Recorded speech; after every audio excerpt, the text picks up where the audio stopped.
그러므로 남을 판단하는 사람아, 누구를 막론하고 네가 핑계하지 못할 것은 남을 판단하는 것으로 네가 너를 정죄함이니 판단은 내가 같은 일을 행함이니라.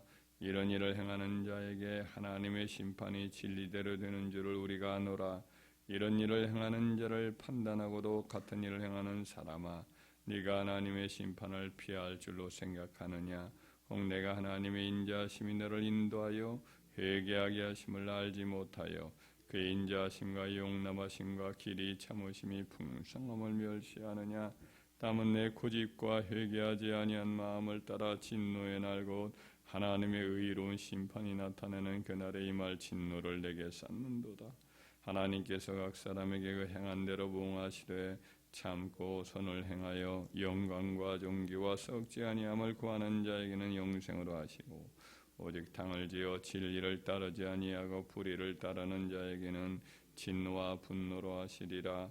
악을 행하는 각 사람의 경에는 환난과 공고가 있으리니 먼저는 유대인에게요 그리고 헬라인에게요. 선을 행하는 각 사람에게는 영광과 존귀와 평강이 있으리니 먼저는 유대인에게요 그리고 헬라인에게라. 이는 하나님께서 의무로 사람을 취하지 아니하심이라.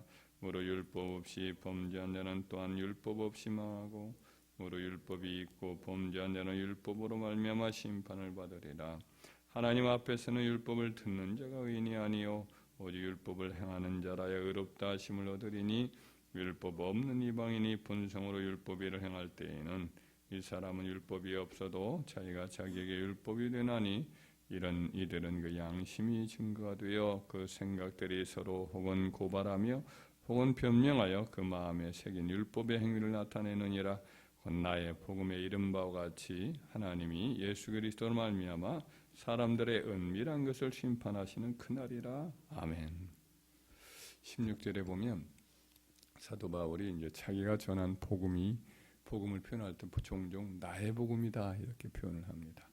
사도 바울 자신으로부터 시작된 건 아니지만은 그가 주께 받은 계시의 말씀에 의하여서 이제 하나님께서 땅 끝까지 복음을 증가하라는 사명으로 전하는 그의 복음을 일컬어서 이제 나의 복음 이렇게 종종 호칭하기도 합니다. 근데 그의 복음 내에는 이제 은혜와 구원 이것만 있는 것은 아니라 또 하나님께서 심판하시는 내용도 늘 나옵니다. 하나님이 진노의 하나님이시기도 하고 하나님이 공의의 하나님이신 것도 그의 전하는 복음의 한 내용에 나와서 건 나의 복음에 이른 바와 같이 하나님이 예수 그리스도로 말미암아 사람들의 은밀한 것을 심판하시는 그날이라 이런 말씀을 합니다. 그래서 하나님의 복음 안에는 다만 은혜와 구원만 있는 게 아니에요. 또 거기에는 엄중한 심판의 교리도 함께 있는 거죠. 은혜와 구원 역시 엄중한 심판이 실존하기 때문에 그 가치가 더 빛나는 거죠. 심판이 없으면 복음의 필요성도 사실은 없고 또 복음의 위대함도 고귀함도 우리가 느낄 수가 없을 것입니다. 그래서 사도 바울이 복음을 전할 때 보면 늘 하나님의 진노와 심판에 대한 말씀도 이렇게 늘 전하곤 하지요. 2절 말씀에 보면 이런 일을 행하는 자에게는 하나님의 심판이 진리대로 되는 줄을 우리가 아노라 그렇게 말씀합니다. 사도 바울의 확신 속에는 행한 대로 반드시 하나님이 갚으신다는 거죠. 하나님이 심판하신다는 거죠. 하나님의 심판은 어떤 행함과 갚음이 없는 그와 같은 전혀 열매가 없는 그냥 말로만 하는 것은 절대 아니에요.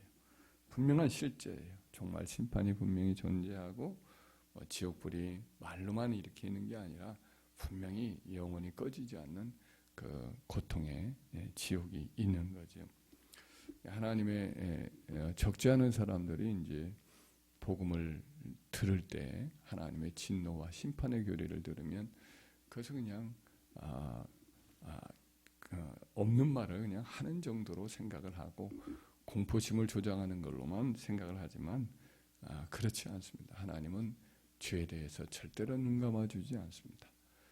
반드시 죄가 너희를 찾을 줄 알라 이렇게 모세가 한 말대로 죄에 대해 죄가 행하면 반드시 거기에는 심판이 따르게 되어 있는 거죠. 다만 이제 바로 그 심판이 임하지 않습니다. 이 땅에서. 그렇기 때문에 이 사람들이 죄를 행하고도 거기에 대해서 회개하기를 힘쓰지 않는 것이 보통 사람들의 모습입니다. 그리고 하나님이 행하실 때에 구체적으로 이 죄 때문에 이런 심판이 임한다 이렇게 바로 응답하지 않을 때도 종종 있습니다. 그래서 사람들이 죄를 행하고도 그 일에 대해서 하나님의 심판이 더디기 때문에 그 악을 행하는 일에 담대하곤 합니다. 악에 대해서 하나님이 오래 참으시고 기회를 주시는 것인데, 이것은 회개할 수 있도록 하나님이 기회를 주시는 것인데, 악한 사람들은 하나님의 심판이나 진노가 더디함으로 이로 인해서 더 자기 자신에게 더 악을 행하여서 하나님의 진노를 쌓곤 하는 거죠. 그래서 오늘 본문의 말씀에 분명히 하나님의 공의로우신 분이기 때문에 갚아주시는 것을 우리는 잊지 말고 또 그렇게 전해야 합니다. 갚으시는 날에 이 세상에서 일어날 때도 있고, 이 세상에서 안 일어나면 반드시 이제 내세도 반드시 일어나곤 하거든요. 차라리 이 세상에 일어나는 것이 그 본인에게는 좋습니다. 아무래도 이 땅에서 갚는 것이 하나님이 갚아주시는 것이 내세에서 갚아주는 것을 오히려 감안한 거죠. 또 이 땅에서 갚아주시는 것이 회개할 수 있는 기회가 되기 때문에 이 땅에서 진노를 당하는 것이 차라리 낫죠. 이 땅에서 악을 행하는데도 아무런 고통이 없이 죽어서 하나님이 도대체 계신가? 하나님이 옳으신가? 이런 질문을 던지는 그런 고민을 할 수가 있어요. 이걸 신정론이라고 그러는데 시편에도 그런 내용이 나옵니다. 저들은 악한 일을 아무리 행하여도 오히려 더 죽는데도 아주 기름지고 영화롭고 편안하게 죽으니 참 자기의 믿음이 흔들린다는 말씀을 하고 있습니다만은, 그러나 분명한 것은 하나님은 그 행한 대로 반드시 갚아요. 그래서 이 땅에서 안 갚고 간단 말이에요. 김일성이 같은 사람도 편안히 이렇게 오래동안 살고 갔단 말이죠. 편안하게 갔단 말이죠. 이것이 참 잘된 것이다 이렇게 생각하지만 아니에요. 저 세상에서 영원히 고통을 겪고 또 그에게는 이 땅에서 회개할 기회를 얻지 못한 거죠. 아주 미끄러운 곳에 있는데 본인만 모르고 그러다가 회개하지 않고 결국 갔으니 참 이것이야말로 가장 큰 하나님의 진노로 이해를 해야 할 것입니다. 하나님이 유대인이라고 해서 선민이라고 해서 봐주는 것도 없고, 또 그들이 이제 그런 특권을, 하나님의 선민이라는 특권을 누렸단 말이죠. 특권을 누렸는데 그대로 행하지 않으면 그만큼 또 심판이 더해져요. 네, 반대로 이방인이란 말이죠. 헬라인인데 이 사람이 선을 행해요. 영광스러운 일을 추구해요. 그러면 거기에 따라서 하나님은 또 그만한 또 대가를 갚아주신다 이렇게 말씀을 하고 있습니다. 그래서 하나님의 심판은 공의롭지만 율법과 복음을 모르는 자들에게도 공의로워요. 그래서 이순신 장군 같은 경우를 한번 예를 들면, 이 사람은 조선시대 16세기경에 이제 있었던 사람이잖아요. 근데 저희가 이렇게 책을 보거나 그분의 이제 그 난중일기를 보면 참 백성을 사랑하는 마음이 어버이 같은 왕보다도 훨씬 더 백성을 사랑하고 애통해하고 그런 모습을 보게 됩니다. 이 민족 전체를 위해서 아주 그냥 그 근심하고 염려하는 모습, 백성의 피곤함 이런 것 때문에 가슴 아파하는 모습이 종종 짧지만 이렇게 계속 기록을 하고 있는 것을 보지요. 이런 것을 보면은 참 이분의 인품이 깊이가 있고 사랑이 많고 용기가 있고 이런 모습을 참 보게 돼요. 참 아깝지요. 이분이 전쟁을 앞두고 천지신명에게 이제 기도 같은 것을 하지요. 그날 밤에 가면은 밤에 신인이 나타나, 신이라는 것은 귀신 신자이다 사람 인자니까 또 신령한 존재라는 분이죠. 신인이 나타나 자기에게 전략을 가르친다. 전쟁할 때 어떻게 전쟁할 것을 가르쳐준다는 내용이 한 두어 번 정도 제가 그 난중일기에서 본 적이 있습니다. 그러니까 뭐 명량의 대첩이라든지 무슨 한산 대첩의 그 하객진이라든지 이런 것들이 다 어떤 신인이 가르쳐 주셔서 싸웠던 전쟁의 방법이에요. 그래서 이걸 보면 성경에 이런 내용이 나오죠. 나만 장군은 아람 나라의 문둥병자인데 하나님이 그를 통하여 아람 나라를 구원하였더라. 이런 내용이 나와요. 이방 나라잖아요. 이스라엘을 괴롭히는 이방 나라인데 그 이방 나라의 하나님을 알지 못하는 그 나라에서 나만 장군을 통해서 그 이방 나라인 아람을 몇 번이나 구원하였다. 이런 내용이 나온 걸 보면 그는 이제 나중에 엘리사를 만났기 때문에 그리고 회개하고 하나님을 믿었기 때문에 구원의 가능성이 매우 높아요. 거기에 대해서는 또 의문이 또 있는 제기하는 학자들도 있는데 여하튼 그분은 예수님도 언급을 한 만큼 나만 장군이 마지막 날에 나타나 이제 그 이방 사람들을 불신한 사람들 유대인들을 오히려 심판할 것이다 이런 내용이 나오잖아요. 그래서 구원을 받을 수 있라고 저는 믿습니다. 근데 이와 똑같이 이순신 장군 역시 우리나라를 구원하는 그 일에 하나님이 분명히 불러쓰신 것은 확실한 줄 저는 믿습니다. 이분의 구원은 변론하고 이분은 하나님이 사랑하시는 분이 분명하다. 나라를 아끼고 민족과 동족을 위해서 애썼던 그분에 대해서 하나님이 그를 통해서 이 나라를 외국으로부터 건져내는 귀하게 쓰신 하나님의 일뿐이다. 다만 구원 여부는 분명치 않지. 구원은 이제 성경 전체 교리상 구원하기는 어렵지만은 그러나 그 행한 일에 따른 또 나름대로 하나님 긍휼과 또 보상은 분명히 있으리라 생각이 듭니다. 그래서 하나님의 심판은 그럼 이런 사람은 어떻게 하는가? 양심법에 대해서 한다 이렇게 말씀을 하고 있죠. 양심에 따라서 하는 것을 표현을 하기를 우리 14절 한번 읽어볼까요? 시작. 율법 없는 이방인이 본성으로 율법 위를 행할 땐 이 사람 율법이 없어도 자기가 자기에게 율법이 되나니 이런 이들은 그 양심이 증거가 되어 그 생각들이 서로 혹은 고발하며 혹은 변명하여 그 마음에 새긴 율법 행위를 나타내느니라. 양심상 떳떳한 거죠.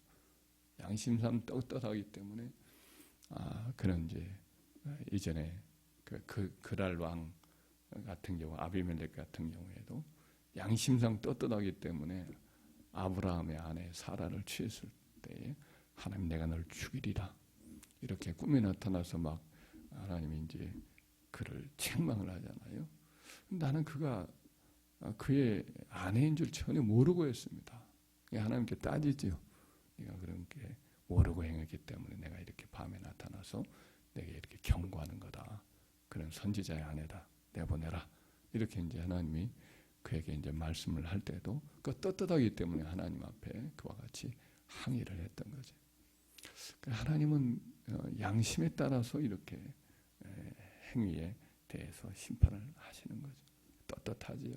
다만 이제 아담의 후손이기 때문에 죄의 유전은 피할 수가 없어서 그의 구원은 어렵겠다 하지만은 하나님은 그 행한 모든 일에 대해서는 또 합당한 보상을 주므로 그에게 하나님이 긍휼을 베풀어 주실 줄 믿습니다. 복음 안에는 반드시 공의로운 심판이 있어요. 행한 일에 따른 보상이 있어요. 우리가 주를 섬길 때 행한 모든 것은 그래서 합당한 보상을 받는다. 우리가 지은 죄와 허물은 주님이 다 이제 예수의 피로 우리가 죄 사함을 주시기 때문에 죄를 다 씻어 주시고 지워 주시고 기억지 아니하여 주시죠.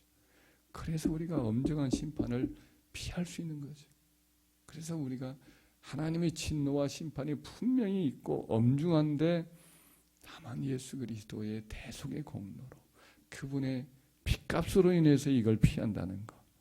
이것이 우리의 감격이고 우리의 큰 축복이고 우리의 심령 속에 잊지 아니하고 영원히 찬송할 찬송거리인 줄 믿습니다. 이것을 항상 기억해야 하나님의 진노와 심판의 교리를 기억해야 십자가의 은혜가 더 크고 또 이 복음을 우리가 붙들고 어떤 경우에도 우리가 주님을 놓치지 않을 이유가 거기에 있는 줄 믿습니다. 또 이걸 전해야 돼요. 모든 사람이 아무리 세상에서 선하고 도덕적이고 참 양심대로 산다고 하는 사람도 이 복음이 없이는 예수 그리스도의 십자가의 복음이 없이는 죄사함도 없고 구원도 없단 말이죠. 천국도 없단 말이죠. 그래서 이것을 전할 이유가 하나님은 공의로우신 하나님이기 때문인 줄 믿습니다. 우리가 힘써 주를 위해서 일하고 충성을 다하는 것도 역시 바로 이 공의로우신 하나님의 공의에 따라 하나님의 선과 영광으로 이렇게 선을 행하고 썩지 않을 걸 구한 자에게는 존귀와 영광을 주시기 때문에 이것을 믿고 우리가 또 최선을 다해서 주를 위해서 일하게 되는 줄 믿습니다. 진노의 하나님, 공의의 하나님, 반드시 행한 대로 마지막 날에 갚아주시는 종말 심판이 있음을 우리가 믿고 오늘도 주님 안에서 공의로우신 하나님 안에서 인자와 긍휼의 하나님 십자가의 복음을 들고 이 복음을 전하는 저와 여러분 되기를 주의 이름으로 축원합니다.